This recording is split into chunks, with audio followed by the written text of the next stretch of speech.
1949년 6월 26일 서울 경교장 2층 서재에서 4발의 총성이 울렸어. 백번 김구 선생님을 만나겠다면서 찾아온 청년이 서재로 올라간 지 채 5분도 지나지 않았을 때였지. 깜짝 놀란 사람들은 2층으로 달려갔고 청년은 서재 밖으로 나오며 내가 김구를 죽였어. 라고 소리쳤어.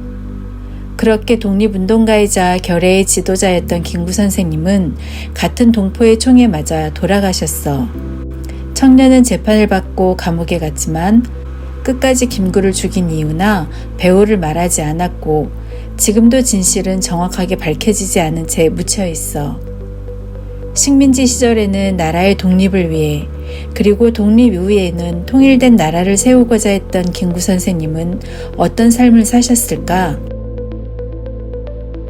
한없이 아름다운 문화의 나라를 꿈꾸다.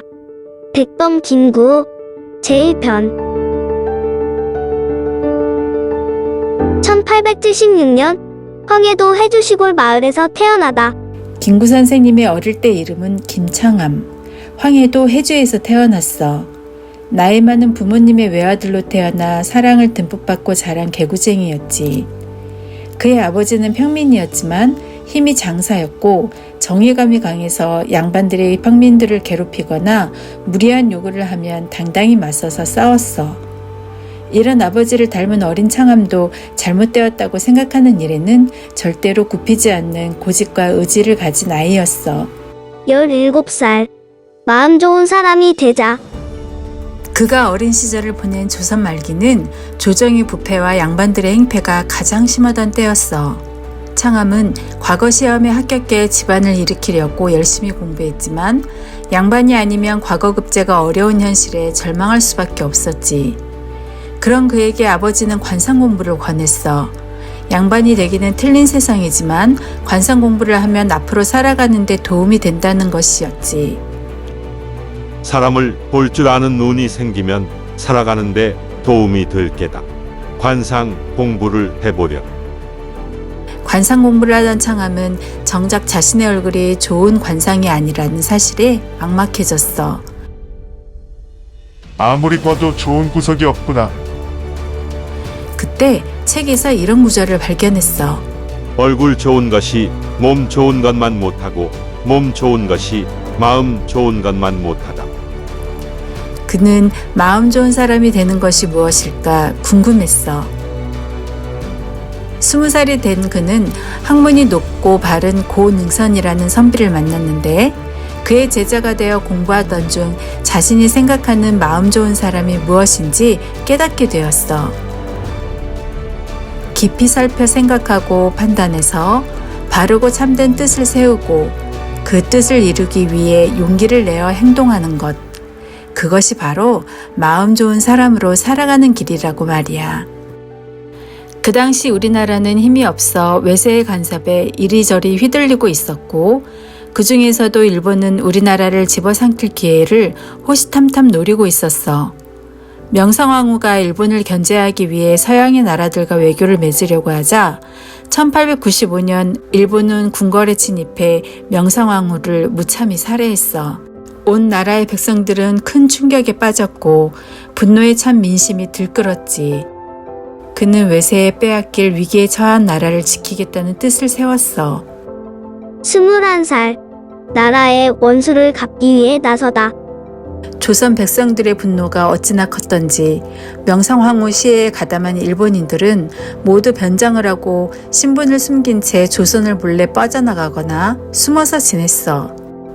어느 날 그는 황해도의 치아포 나루터의 주막에서 한 남자를 보았어.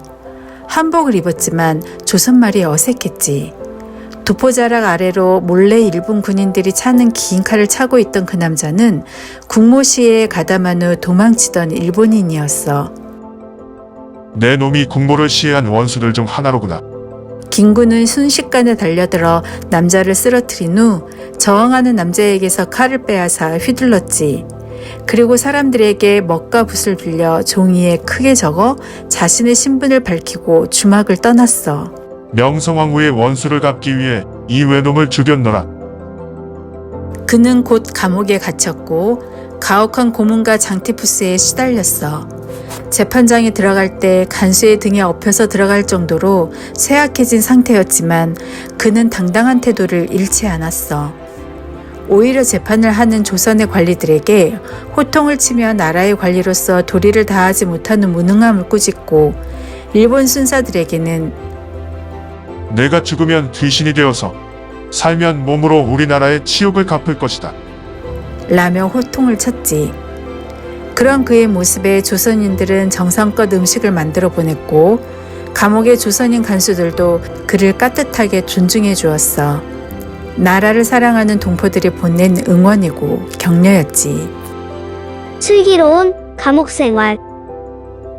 감옥에 있는 동안 김구는 책 읽기에 힘썼어. 수많은 책을 읽으며 그는 서양의 근대 문물을 접하게 되었어. 그리고 우리 것만이 옳다는 우물한 개구리 같은 생각을 버리고 폭넓게 배우고 시야를 넓혀야 한다는 것, 그리고 더 많은 사람들에게 교육의 기회를 주어서 생각하는 힘을 길러야 한다는 것을 깨달았어. 감옥에 있는 죄수들은 19은 글을 몰랐어. 그는 감옥 안의 선생님이 되어 그를 가르쳤지. 김구가 감옥에 들어간 이후에 인천 감옥이 학교가 되었다는 신문 기사가 날 정도였어. 22살 사형 선고를 받다. 하지만 결국 그는 사형 선고를 받게 되었어. 모두들 슬퍼했지만 정작 그는 담담하게 평소와 다름없이 생활하며 지냈지. 그렇게 사형 집행 전날 저녁이 되었어. 인천 감옥에 요란한 전화벨 소리가 울렸어. 전화를 받자 수화기 너머에서 다급한 목소리가 들렸어. 당장 사형 집행을 중지시키시오. 황제 폐하의 명령이. 국모시의 원수를 갚으려고 한 젊은이의 목숨을 구하라는 고정 환자의 명령으로 그의 사형은 중지되었어. 그날은 서울 인천 간 전화선이 개통된 지 불과 3일째 되는 날이었지.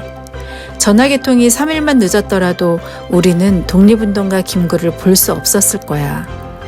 9.4일생으로 사형을 면한 청년 김구는 그 후 어떻게 되었을까? 다음 편을 기대해줘.